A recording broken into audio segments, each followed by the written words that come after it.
Welcome everyone to our YouTube channel. आज के video में वेरिग्नॉन्स थ्योरम ये टॉपिक का 12th प्रॉब्लम स्टडी करेंगे। तो क्वेश्चन आपके सामने है, देखो ये प्रॉब्लम हमें सॉल्व करना है। क्वेश्चन में क्या लिखा है हम पढ़ेंगे। क्वेश्चन में लिखा है 6 parallel forces of magnitude 1000 newton, 1500 newton, 1800 newton, 2000 newton, 2400 newton and 2700 newton are acting at 1, 3, 5, 7 and 8 metre from first force. Forces first, third and fifth are acting upward while other acting downward. Find the resultant force analytically. तो चलो हम ये problem solve करेंगे और ये problem solve करने का technique बिल्कुल वैसा ही रहेगा जैसा हमने इसके पहले के प्रॉब्लम्स में यूज किए थे। ये प्रॉब्लम की सबसे बड़ी स्पेशलिटी क्या है, यहाँ पे कोई भी टाइप का डायग्राम दिया हुआ नहीं है, जबकि इसके पहले जो हमने मैक्सिमम प्रॉब्लम सॉल्व किए थे उसमें जहां तक हर प्रॉब्लम में डायग्राम दिया था, यानी एक फोर्स सिस्टम दिया था, वो फोर्स सिस्टम को देख के आपको प्रॉब्लम सॉल्व करना आसान गया। लेकिन इसमें कोई भी टाइप का डायग्राम दिया हुआ नहीं है। वैसे अगर हम आपको बताएं तो ये प्रॉब्लम सॉल्व करने में बहुत आसान है, बहुत ही आसान है, लेकिन ये एग्जाम में देखो 3 बार आ चुका है। आसान है फिर भी ये प्रॉब्लम एग्जाम में 3 बार आ चुका है। Summer 13, summer 17, summer 19। क्यों 3 बार? इसलिए आया है क्योंकि इसमें डायग्राम ड्रॉ करने में नंबर ऑफ स्टूडेंट्स को दिक्कत होती है और उसी की वजह से ये प्रॉब्लम जो है वो 3 बार एग्जाम में आया है। डायग्राम ड्रॉ करना ही सबसे बड़ा खेल है, यानी जो फोर्स सिस्टम आपको ड्रॉ करना होता है ना, वही सबसे इंपॉर्टेंट है। जो स्टूडेंट को क्वेश्चन के अकॉर्डिंग फोर्स सिस्टम ड्रॉ करना आ गया, डायग्राम ड्रॉ करना आ गया, वो ये प्रॉब्लम तो बहुत ही आसानी से सॉल्व कर लेगा। कोई इसमें दिक्कत नहीं आएगी। बस आपको डायग्राम ड्रॉ करने में थोड़ा सा टाइम स्पेंड करना है। उसके लिए क्वेश्चंस को फॉलो करना है। क्वेश्चन में जो दिया है, जो भी इंस्ट्रक्शंस दिए हैं उसको फॉलो करो, आराम से जो है आपका डायग्राम बन जाएगा। ठीक है, समझ गए? तो चलो ये प्रॉब्लम सॉल्व करेंगे। इस तरह की प्रॉब्लम की आपको प्रैक्टिस करना चाहिए। नंबर ऑफ स्टूडेंट्स क्या करते हैं पता है, एग्जाम में जब क्वेश्चन पेपर आता है तो वो जनरली वो प्रॉब्लम्स को पहले सॉल्व करना पसंद करते हैं जो जहां पे डायग्राम दिया है, कोई फोर्स सिस्टम दिया है। उनको ऐसे प्रॉब्लम सॉल्व करने में दिक्कत होती है क्योंकि वो ऐसे प्रॉब्लम्स की प्रैक्टिस ही नहीं करते। अगर ऐसा प्रॉब्लम एग्जाम में आ गया तो वो क्या करते हैं, इसको इग्नोर कर लेते हैं। उनको लगता है अरे इसमें डायग्राम दिया नहीं है तो डायग्राम ड्रॉ करना हमें नहीं आएगा, तो ये सोच के बच्चे उसको अटेम्प्ट ही नहीं करते हैं। जबकि सिर्फ आपको डायग्राम ड्रॉ करने में थोड़ा सा टाइम स्पेंड करना है, बस एक बार हो गया तो आसान रहेगा। इसीलिए प्रैक्टिस करना चाहिए। बहुत ही इंपॉर्टेंट प्रॉब्लम है, अगर एग्जाम में आया तो अच्छे खासे 6 मार्क्स आपके हाथ में आ सकते हैं। ठीक है, तो चलो फाइनली ये प्रॉब्लम सॉल्व करते हैं। वीडियो पूरा देखिएगा ताकि आपको पूरा समझ में आ जाए। और इसमें इंपॉर्टेंट क्या रहेगा वो भी हम आपको बताएंगे, क्योंकि इसमें देखो सिर्फ रिजल्टेंट फोर्स फाइंड आउट करने की बात हो रही है। देखो, जबकि हमें रिजल्टेंट के साथ साथ और भी कुछ निकालना पड़ता है। बताएंगे वो क्या है, पहले हम डायग्राम बना लेते हैं फिर हम सॉल्व करेंगे। तो वीडियो पूरा देखिएगा, आपको पूरा समझ में आ जाएगा। तो सबसे पहले डायग्राम अगर ड्रॉ करना है तो हम एक हॉरिजॉन्टल लाइन ड्रॉ कर लेंगे और उसके ऊपर वर्टिकल फोर्सेस शो करेंगे। आपके मन में आएगा कि हॉरिजॉन्टल लाइन ड्रॉ क्यों करेंगे, वर्टिकल फोर्सेस क्यों शो करेंगे? क्योंकि यहाँ पे जो फोर्सेस है, 6 फोर्सेस है, ये सारे के सारे वर्टिकल है। क्वेश्चन में ही दिया है, देखो यहाँ पे क्वेश्चन में लिखा है कि जो 6 फोर्सेस है उसमें से 3, ये देखो फर्स्ट, थर्ड एंड फिफ्थ, ये जो 3 फोर्सेस है वो अपवर्ड है और जो रिमेनिंग 3 है वो डाउनवर्ड है। देखो फोर्सेस अपवर्ड डाउनवर्ड दिए हैं, कुछ ऊपर जा रहे कुछ नीचे जा रहे। इसका मतलब ये है कि फोर्सेस वर्टिकल है। अगर फोर्सेस वर्टिकल है तो वो हॉरिजॉन्टल लाइन में हम एक हॉरिजॉन्टल यानी एक बीम ड्रॉ करेंगे, हॉरिजॉन्टल बीम, उसके ऊपर हम एक्टिंग ऐसा फोर्सेस शो कर लेंगे। समझ में आया ना? तो देखो एक हॉरिजॉन्टल बीम के टाइप ये हमने ऐसा ड्रॉ की है। ठीक है, हॉरिजॉन्टल बीम। ठीक है, अब यहाँ पे हमें फोर्सेस शो करना है, तो चलो फोर्सेस हम शो करेंगे। कितने फोर्सेस शो करना है? 6 फोर्सेस शो करना है। इसमें से कुछ ऊपर जा रहे कुछ नीचे जा रहे। कौन से ऊपर जा रहे कौन से नीचे जा रहे? तो क्वेश्चन पढ़ेंगे तो क्या लिखा है, first, third and fifth odd number में है। पहला, तीसरा और जो 5वां फोर्स है वो आपको अपवर्ड शो करना है। तो चलो हम शो करेंगे। ये देखो, ये पहला फोर्स शो करेंगे, ये फोर्स हमने शो किए पहला, ये पहला फोर्स। उसके बाद तीसरा फोर्स शो करना है, वो भी अपवर्ड, और ये तीसरा फोर्स, ये देखो, और 5वां फोर्स, तो ये देखो ये 5वां फोर्स भी हमने अपवर्ड शो किया है। अब सेकंड, फोर्थ और सिक्स्थ, क्योंकि पूरे मिला के 6 है ना, तो second force, fourth force and 6th fourth, ये सभी को डाउनवर्ड शो करना है। तो चलो हम ये शो करेंगे। तो ये हमने फाइनली सभी के सभी 6 फोर्सेस शो किए हैं, पहला, दूसरा, तीसरा, चौथा, 5वां, 6ठा। ओके, और अब सभी का मैग्नीट्यूड लिख लेंगे। पहला फोर्स का मैग्नीट्यूड है 1000 न्यूटन, दूसरा फोर्स है 1500 न्यूटन, यहां लिखते हैं। तीसरा फोर्स है 1800, नेक्स्ट फोर्स है 2000 न्यूटन का, और नेक्स्ट फोर्स है 2400 न्यूटन का और लास्ट है 2700 न्यूटन का। आप कहेंगे ऐसे ऊपर नीचे लिखना जरूरी है क्या? सभी को एक साथ लिख नहीं सकते क्या? लिख सकते हैं, कोई दिक्कत नहीं है, ठीक है। तो इस तरह से अब ये तो हमने फोर्सेस शो किए हैं। अब हमें क्या करना है, इनका डिस्टेंस शो करना है। यहाँ पे कोई भी पॉइंट वगैरह दिया नहीं था तो हम अपने मन से दे देते हैं। इधर हम पॉइंट ए कहेंगे, ठीक है, और लास्ट में पॉइंट बी कहो। बीच में अगर आप चाहे तो बी सी डी ई ऐसा दे सकते हैं, दिए तो भी चलता, नहीं दिए तो भी चलता, कोई फर्क नहीं पड़ेगा, ठीक है। तो ये हमने यहाँ पे दे दिया। अब यहाँ पे लेंथ अगर आपको शो करना है तो क्वेश्चन पढ़ो, क्वेश्चन में क्या दिया है। क्वेश्चन में यहाँ पे दिया है कि ये जो 6 फोर्सेस है उनका डिस्टेंस यहाँ पे दिया है। देखो क्या लिखा है, are acting 1 metre, 3 metre, 5 metre, 7 metre and 8 metre from the first force. ये सबसे इंपॉर्टेंट स्टेटमेंट है। फर्स्ट फोर्स से 1 मीटर, फर्स्ट फोर्स से 3 मीटर, फर्स्ट फोर्स से 5 मीटर, फर्स्ट फोर्स से 7 metre and 8 metre. First force मतलब ये देखो जो 6 है ना, 6 में से फर्स्ट क्या है, फर्स्ट फोर्स है 1000 न्यूटन। 1000 न्यूटन से ये जो फोर्स है 1500, ये 1500 1000 से 1 मीटर दूर है। ये 1800 1000 से 3 मीटर दूर है। ये 2000 1000 से 5 मीटर दूर है। देन ये 2400 1000 से 7 मीटर दूर है। और ये लास्ट फोर्स 1000 से 8 मीटर दूर है। ऐसा हमें यहां पे शो करना है, ठीक है। इसमें गलती नहीं होनी चाहिए, तो चलो हम इसको प्रॉपर्ली शो करेंगे। 1500 1000 से 1 मीटर के डिस्टेंस पर शो करना है, तो ये हम इस तरह से शो कर रहे हैं, ठीक है। ये हो गया पहले का। उसके बाद नेक्स्ट ये 1800 1000 से कितना दूर है, तो ये हमने यहां शो करेंगे। उसके बाद नेक्स्ट ये 2000 कितना दूर है वो हम शो करेंगे, ठीक है।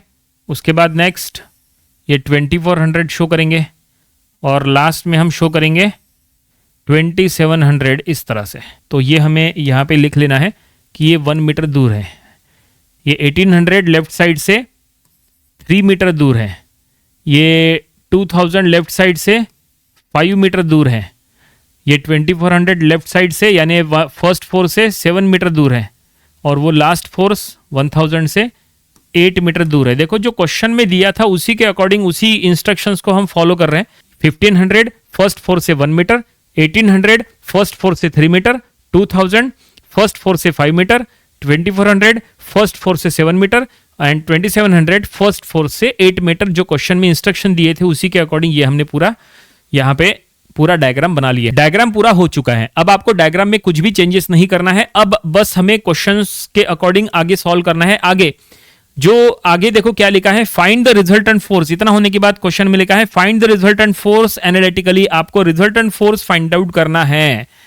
अब रिजल्टेंट फोर्स अगर आपको फाइंड आउट करना है तो रिजल्टेंट फाइंड आउट करते समय टोटल 3 चीजें आती है। रिजल्टेंट का मैग्नीट्यूड, डायरेक्शन, पोजीशन। इसके पहले हमने वेरिग्नॉन थ्योरम के जितने भी प्रॉब्लम्स सॉल्व किए थे उसमें जहां तक हर प्रॉब्लम में ये लिख के था कि find the magnitude, direction and position of resultant from point ए या फ्रॉम पॉइंट बी या फ्रॉम पॉइंट सी। वहां पे क्वेश्चन में दिया हुआ था कि also find the position of resultant. Question में ये दिया हुआ था, लेकिन यहां पे देखो क्वेश्चन में लिखा हुआ नहीं है कि find the position of resultant. Question में सिर्फ यहां पे ये लिखा है फाइंड द रिजल्टेंट फोर्स, मतलब आर फाइंड आउट करो बस। उसका डायरेक्शन और पोजीशन फाइंड आउट करने की यहां पे बात नहीं हो रही है। तो आपको लगेगा कि बस हम आर फाइंड आउट कर लेंगे, प्रॉब्लम पूरा हो जाएगा। प्रॉब्लम तो पूरा हो जाएगा, लेकिन हमारे हिसाब से जब आप इस टाइप के प्रॉब्लम एग्जाम में सॉल्व कर रहे हैं, 6 मार्क का प्रॉब्लम है, तो आप रिजल्टेंट के साथ साथ उसका डायरेक्शन, पोजीशन सब कुछ निकाल लो, ताकि आपके एक भी मार्क कट नहीं होना चाहिए, ठीक है ना। अगर एग्जामिनर को डायरेक्शन, पोजीशन सब कुछ अगर चाहिए और अगर आपने उसको वो नहीं दिए तो वो आपको फुल मार्क नहीं देगा। और अगर उसको सिर्फ रिजल्टेंट का आंसर चाहिए आर, तो पूरे इसमें से वो आर ले लेगा तो भी आपको फुल मार्क्स मिल जाएंगे। कम सॉल्व करने के बजाय पूरा सॉल्व करो ना। पूरा सॉल्व करने से आपको फुल मार्क्स आएंगे ना। तो हमें अगर रिजल्टेंट फाइंड आउट करना है, रिजल्टेंट का मैग्नीट्यूड, डायरेक्शन, पोजीशन, तो रिजल्टेंट फाइंड आउट करने के लिए आपको क्या क्या चाहिए। देखो रिजल्टेंट का फार्मूला क्या है। रिजल्टेंट का फार्मूला है R equal to under root of summation of F of x square plus summation of F of Y square. ये फार्मूला है, इससे आपको रिजल्टेंट का मैग्नीट्यूड मिलता है। Summation of F of x यानी summation of horizontal forces and summation of F of Y यानी summation of vertical forces. अब यहाँ पे हॉरिजॉन्टल फोर्सेस तो एक भी नहीं है, तो summation of F of X करने की जरूरत नहीं है, summation of F of X indirectly zero है, बस आपको समेशन ऑफ एफ ऑफ वाई करना पड़ेगा। तो चलो हम यहाँ पे करेंगे only summation of F of Y. तो summation of F of Y हम कर लेंगे, summation of F of Y यानी समेशन ऑफ वर्टिकल फोर्सेस, मतलब यहाँ पे जितने भी वर्टिकल फोर्सेस है उनका समेशन, और समेशन करने का रूल है कि वर्टिकली ऊपर जाने वाले फोर्सेस को प्लस ले लेना है, ठीक है, ऊपर जाने वाले प्लस तो नीचे आने वाले माइनस। तो देखो यहाँ पे टोटल 6 फोर्सेस है, 6 में से 3 फोर्सेस ऊपर जा रहे और 3 फोर्सेस नीचे आ रहे, जो ऊपर जा रहे उनको प्लस ले लो, तो 1000 ऊपर जा रहा है तो प्लस, उसके बाद ये 1800 ऊपर जा रहा है तो ये भी प्लस, देन इसके बाद ये 2400 ऊपर जा रहा है ये भी प्लस, माइनस जो नीचे आ रहे हैं वो माइनस 1500 नीचे आ रहा है, 2000 नीचे आ रहा है, और फिर 2700 ये भी नीचे आ रहा है। बस इनको आप चाहे तो कैलकुलेटर का यूज करो, कोई दिक्कत नहीं है। इसका आंसर आएगा 1000 न्यूटन, लेकिन ये भी माइनस में, माइनस 1000 न्यूटन का ये आंसर आएगा। तो ये हमें क्या मिल गया, ये हमें यहाँ पे summation of F of Y का वैल्यू मिल चुका है, यानी summation of F of x तो जीरो है जो हमने आपको कहा था, summation of F of Y आ गया कितना, माइनस 1000 न्यूटन। अब हमें बस इसको यहां पे पुट करना है तो रिजल्टेंट मिलने वाला है। तो रिजल्टेंट का आंसर वही रहेगा जो summation of F of y है, क्योंकि summation of F of x तो जीरो है, ठीक है ना। तो summation of F of y under root के अंदर रहेगा, तो अंडर रूट के अंदर summation of F of Y का स्क्वायर यानी 1000 का स्क्वायर अंडर रूट के अंदर रहेगा, तो आंसर 1000 ही आएगा। फिर भी हम यहाँ पे पूरा सॉल्व कर लेते हैं। आर इक्वल टू यहाँ पे under root of summation of F of x square plus summation of F of Y square, ठीक है। तो summation of F of x तो जीरो है, यहाँ पे हमने मेंशन नहीं किया है कि summation of F of x zero है। चलो यहाँ पे हम लिख लेते हैं summation of F of x is zero, ये हमने मेंशन कर लिया है। ओके, मेंशन करना बहुत इंपॉर्टेंट होता है, हर चीज को शो करना जरूरी होता है, ठीक है। तो ये हमने यहाँ पे एक मिनट, यहाँ पे जो है summation of F of y जो हमने निकाले हैं वो भी हम सिस्टमेटिकली लिख लेंगे कि summation of F of y हमें मिल चुका है करके, ठीक है। तो ये देखिए summation of F of Y का आंसर ये है, ये summation of F of Y, ये summation of F of X, और अब हम क्या निकाल रहे हैं, रिजल्टेंट निकाल रहे हैं। तो रिजल्टेंट का फार्मूला ये देखो यहाँ लिख लेते हैं, resultant R equal to under root of summation of F of x square plus summation of F of Y का स्क्वायर, फार्मूला लिख लिया हमने। और अब इसके अंदर वैल्यूज पुट अप करो, एफ ऑफ एक्स यानी जीरो, एफ ऑफ वाई यानी 1000 का स्क्वायर। यहाँ पे माइनस यूज करने की जरूरत नहीं है क्योंकि माइनस का स्क्वायर होता है प्लस, तो माइनस यूज करने की जरूरत नहीं है, ठीक है। तो हमने बस यहाँ पे लिखना है देयरफॉर आर इक्वल टू कितना 1000 न्यूटन, हमें रिजल्टेंट का मैग्नीट्यूड यहाँ पे मिल चुका है। रिजल्टेंट का मैग्नीट्यूड क्या आया है 1000 न्यूटन, ठीक है।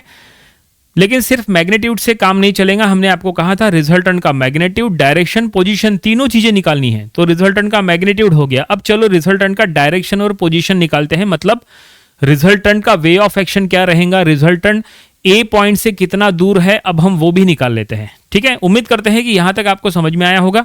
अब अगर आपको डायरेक्शन फाइंड आउट करना है तो डायरेक्शन फाइंड आउट करना यानी ही एंगल थीटा फाइंड आउट करना। अब थीटा फाइंड आउट करने का फार्मूला होता है tan inverse of summation of F of y by summation of F of x. देखो फार्मूला लिख के देते हैं, फार्मूला ऐसा होता है, थीटा फाइंड आउट करने का फार्मूला होता है tan इनवर्स ऑफ, ये फार्मूले से निकालते हैं summation of F of y by summation of F of x, इससे थीटा मिलता है यानी रिजल्टेंट का डायरेक्शन मिलता है। लेकिन summation of F of x तो जीरो है, summation of F of x zero है, ऐसे में आपको ये फार्मूला यूज करने की जरूरत नहीं है, आपको जो है डायरेक्शन ऐसे ही पता चल जाएगा। किस तरह से, आपको फार्मूले का यूज नहीं करना है, आप डायरेक्टली कंक्लूजन निकाल सकते हैं कि रिजल्टेंट का डायरेक्शन क्या होगा। देखो यहाँ पे टोटल कितने फोर्सेस है, तो यहाँ टोटल 6 फोर्सेस है और सभी जो 6 फोर्सेस है वो वर्टिकल है। अगर वर्टिकल सभी फोर्सेस अगर वर्टिकल है तो सभी वर्टिकल फोर्सेस का जो रिजल्टेंट है वो भी तो वर्टिकल ही होगा ना, है कि नहीं।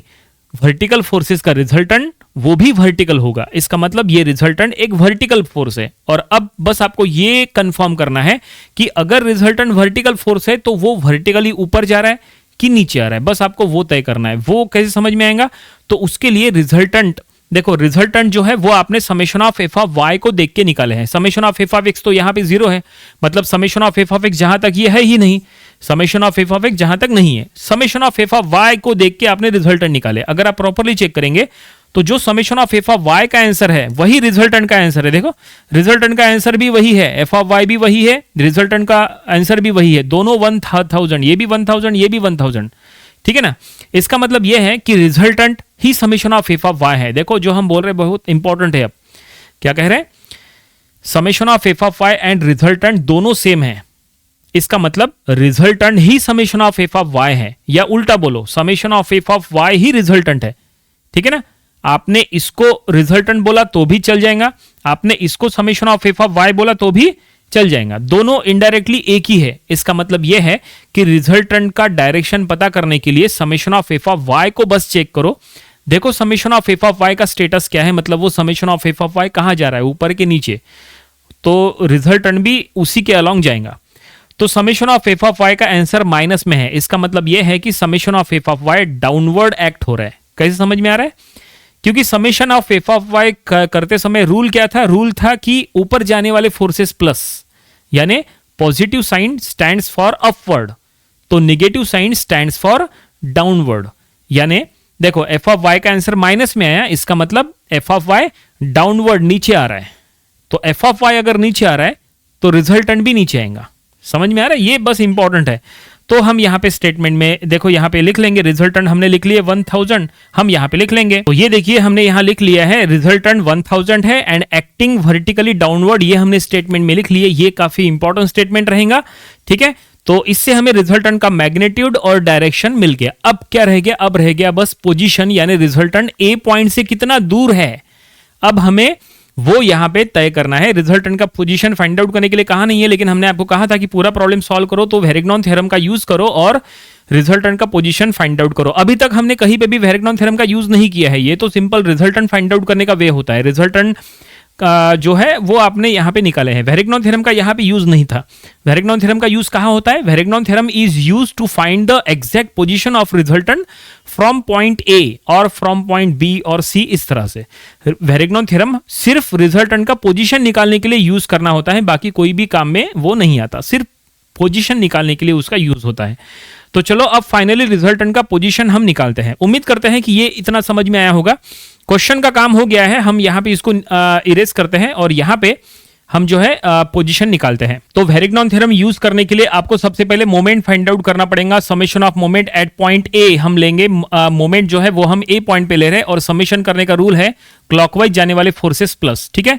वेरिग्नॉन थ्योरम यूज करना है तो मोमेंट आपको पहले निकालना है, क्योंकि वेरिग्नॉन थ्योरम में उसका यूज होता है। तो क्या लिखा है, समेशन ऑफ एम ए, यानी summation of moment of all the forces eight point ए, सभी फोर्सेस का moment at point A point यहां पे हमने लिया है, सभी फोर्सेस का मोमेंट एट पॉइंट ए, उसका समेशन करो और उसका आंसर निकालो। और समेशन का रूल हमने क्या लिया है, क्लॉकवाइज वाले फोर्सेस प्लस। देखो क्लॉकवाइज प्लस लेके सॉल्व करना ये कंपलसरी नहीं है, आप चाहे तो एंटी क्लॉकवाइज फोर्सेस प्लस लेंगे तो भी चलता है, कोई फर्क नहीं पड़ता। दोनों के थ्रू आंसर एक ही आता है। डिफरेंट बुक्स में डिफरेंट दिया है, कुछ बुक्स में क्लॉकवाइज फोर्सेस प्लस दिए हैं तो कुछ बुक्स में एंटी क्लॉकवाइज फोर्सेस प्लस दिए हैं। आप दोनों में से कोई भी एक तरीका यूज करो, कोई फर्क नहीं पड़ता, फाइनल आंसर एक ही आता है। वैसे आपके कॉलेज में आपके लेक्चरर जो आपको मेथड फॉलो करने के लिए कह रहे हैं, आपको वो मेथड फॉलो करना चाहिए दोनों के थ्रू, लेकिन आंसर एक ही आता है, ये बात ध्यान में रखो। इसके पहले ऑलरेडी हमने 2-3 वीडियोस बनाए थे, उसमें हमने दोनों तरीके से सॉल्व करा के दिए थे और दोनों के थ्रू आंसर एक ही आया था। वो वीडियोस आप देख सकते हैं, आपका मोमेंट का पूरा कॉन्सेप्ट क्लियर हो जाएगा, ठीक है। तो फिलहाल हमें कोई भी एक वैसे सॉल्व करना है तो हम यहां पे सॉल्व कर रहे हैं, क्लॉकवाइज फोर्सेस प्लस लेके हम यहां पे सॉल्यूशन बनाने वाले हैं, ठीक है। तो चलो हम यहां पे लेंगे मोमेंट का रूल क्या है पहले वो समझ लो। मोमेंट का रूल यह है कि मोमेंट आप जो पॉइंट पे अप्लाई करेंगे वो पॉइंट से पास होने वाले सभी फोर्सेस जीरो।